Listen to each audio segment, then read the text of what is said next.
طيب مبدئيا كده انا بخاطب كل اهلاوي، انت عاجبك اداء النادي الاهلي حاليا؟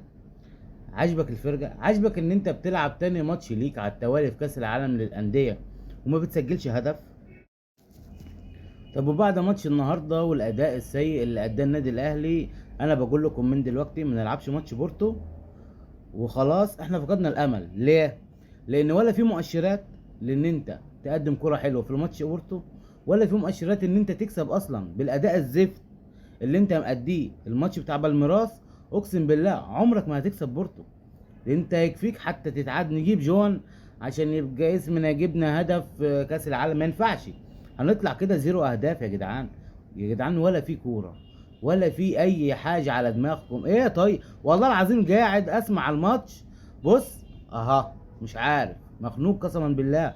نقعد نبص الكوره كده لبعض ومفيش اي حاجه تتقطع منك، ترجع تجيبها، تقعد تباصي تتقطع من. ادي اللي بيعمله الاهلي الماتش كله من ساعه ما العاصفه دي خلصت ورجعنا. نقعد نباصي بيكهام لياسر لمروان، مروان رجعها لمحمد هاني، محمد هاني لزيزو ايه هو ده؟